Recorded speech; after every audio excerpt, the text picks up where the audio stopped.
bastard.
Regis!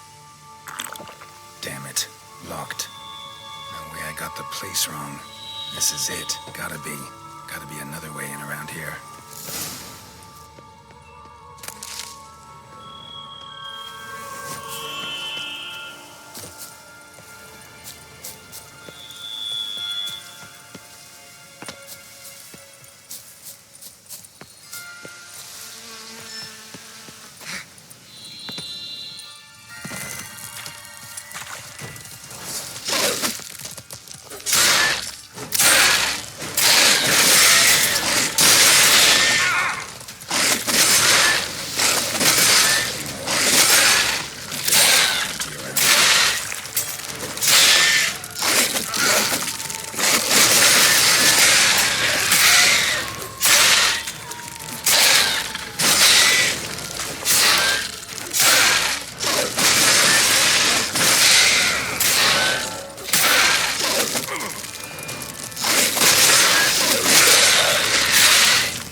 Agreed to meet a vampire at a cemetery. How much more cliché can you get? Nothing comes readily to mind. Could have left the door unlatched. What of my privacy? I value it rather deeply. Unmolested, especially by unwanted guests, that's my preferred state. Besides, I knew you'd find a way to get in. True enough. Need to find your friend. I'm hoping you'll agree to help. I shall do whatever's in my power. Yet what you want or even need must matter little. What matters is what Detlef wants. If he does not wish to be found, you will not find him. Ever. End of story. Come on. Gotta be some way.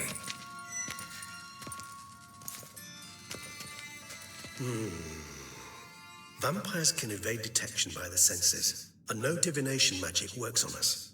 Even the most precise megascope would be useless. And this? Could this help? Wherever did you get that? Off one of the beast's victims, found by a bend in the river. Body was chopped in pieces. 3 of those pieces were hands. Hand with the ring seemed the odd one out. Abruxa had taken an interest in it.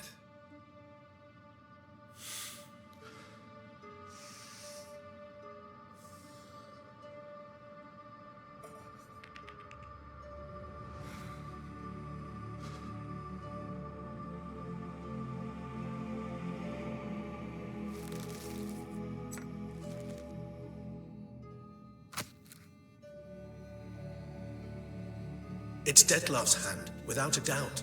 It will do splendidly.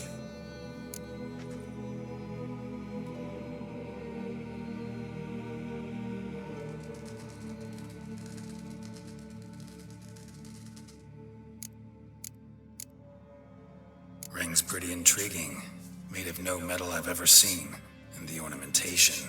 It comes from our home, where we lived before the conjunction of spheres. It's actually mine. I received it from a dear old friend. You might call him a humanist. He saw us vampires as guests here, guests who owe their hosts, meaning you humans and the elder races, respect. Respect? Meaning not to treat us like cattle to be slaughtered for food? Precisely. And the reason why I in turn gave it to Detlef. To remind him of the ideals my old friend championed.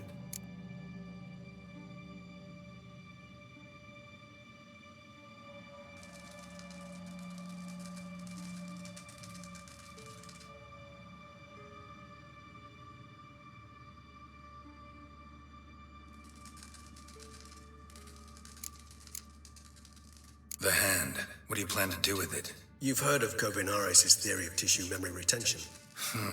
Rings a distant bell. Read about it in Alchemia Oblitera. There's a copy of Kermorin, tattered, nearly disintegrated. But if memory serves, Kovinaris never managed to prove it worked. He did prove it, just never managed to publish his findings.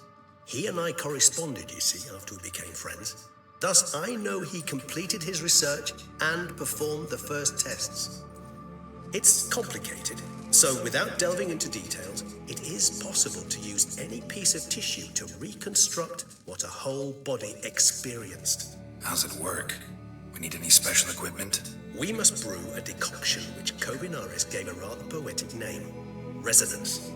Once imbibed, it sends one into a trance similar to that induced by narcotics. This triggers visions of events linked to strong emotions experienced by the tissue's owner. Picture it as dreaming a fragment of someone's life. Any chance we might see what Detlef was doing just before he lost his hand? Indeed. Though I also hope resonance will reveal the location of Detlef's hideout. Can't you just summon Detlef? You're both hired vampires. There's gotta be a way. If I'm to be entirely candid, there is indeed one. But believe me, we will be better off never availing ourselves of it. It is a last resort. Absolutely. Last resort? The hell? Why? There is a being who can summon Detlef.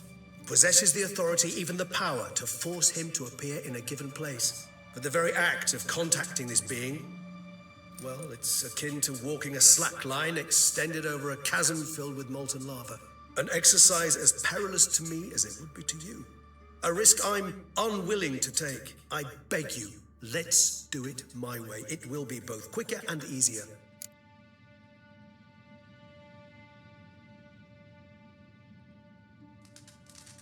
Covenarius spent half his life proving his theory. Wild guess. Making a dose of resonance won't be easy. You guessed correctly.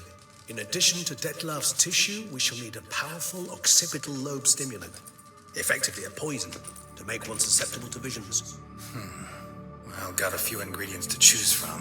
Unfortunately, all are pretty rare. There's mamoon glands. The closest ones I know of are in Vizima.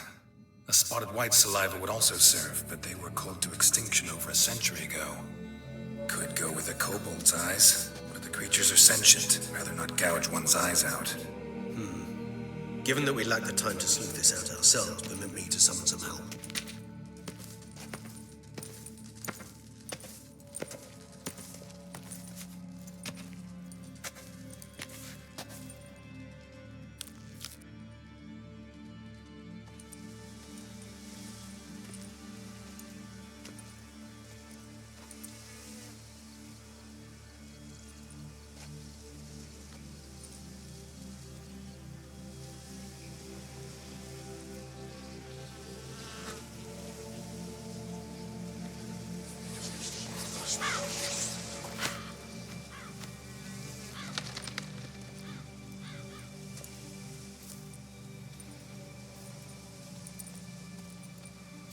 What was that? A raven? Rather a common sight at this latitude. Very intelligent fowl. I asked him to look for the creatures you mentioned. Him and his brethren. Perhaps they'll find one in the area, and I would hazard that a flock of ravens will spy any said creature faster than a solitary witcher would. With all due respect to your skills, my friend. It will take them some time, nonetheless. So, perhaps you'd care for a snifter of mandrake.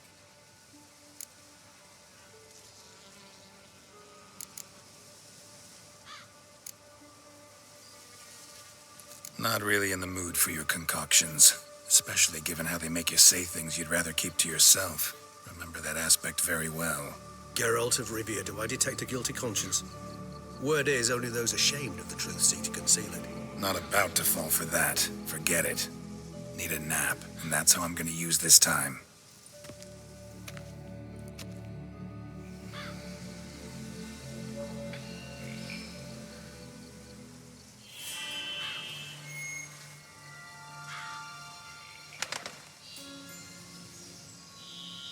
Ever vigilant, even in his sleep. Quite vampire-like, in fact.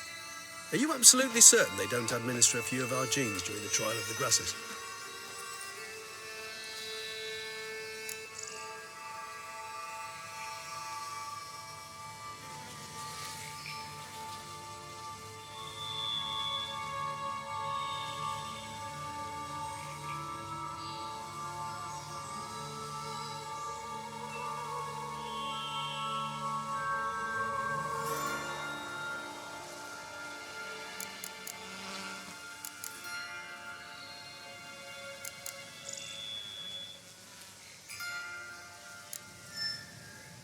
Far as I know, none. Now what you got for me? You were right. No kobolds or mamoons for miles around. Knew it. Allow me to finish. You see, there's this spotted white. It haunts an abandoned residence in the Caraberta woods. Impossible. My brethren hunted down every last spotted white before I was born. Then it seems you must revise your knowledge of spotted whites. For somehow this one managed to survive your brethren's onslaught. It seems I know this home it haunts. Recall a tale about it. Locals believe the place cursed. Perhaps that's how the white survived entirely unmolested.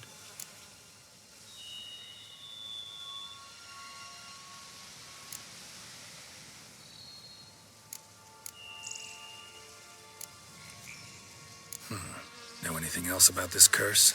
I don't recall much in particular. Really don't attach much importance to such things. It was mentioned to me as an anecdote, no more. Come on, search your memory. Something, anything could be important. I believe it had a relation to hunger, or, perhaps greed, rapacity. Someone was punished for something. Textbook definition of a curse, pretty much. Sorry, Geralt. I try not to clutter my mind with the details of every far-fetched tale I happen to hear. What are your thoughts? A specimen of a species thought long extinct, and a curse, in one place. That a coincidence, or are they related? Ah, professional curiosity. Personally, I've nothing against you delving into this dilemma, but please remember we need the White's saliva. Nothing beyond that. Whites rarely appear in the woods, even less likely to find them in abandoned human homes. They inhabit remote wildernesses, old abandoned cemeteries. What's your point? This might not be a spotted white after all. Your little helper might have made a mistake. I sincerely doubt it. Ravens are devilishly intelligent creatures, and they've highly developed observational skills. What exactly did they observe? The area around the estate, it's covered in spoons. Spoons? Spare me the skeptical smile. I'm but the bearer of this news. Or perhaps this spotted white is a hoarder, or the spoons are somehow related to the curse. Let's do this. Start making your decoction while I go get some saliva from that white. Uses it in its brews. Do you imagine the white will simply sell you some? Worst case scenario, I'll bring you its salivary glands. They ought to do as well. For a moment there, I imagined you asking the white to spit into a vial. Quite amusing as a thought, but the salivary glands will do fine indeed. So, see you later. Yes, till later. I shall start by perusing some tomes. Tomes? Thought you were gonna make this decoction. We require one last ingredient. Alas, obtaining it could prove a trifle toilsome. Thus, I hope to identify a suitable alternative. All right. Good luck. And to you, my friend.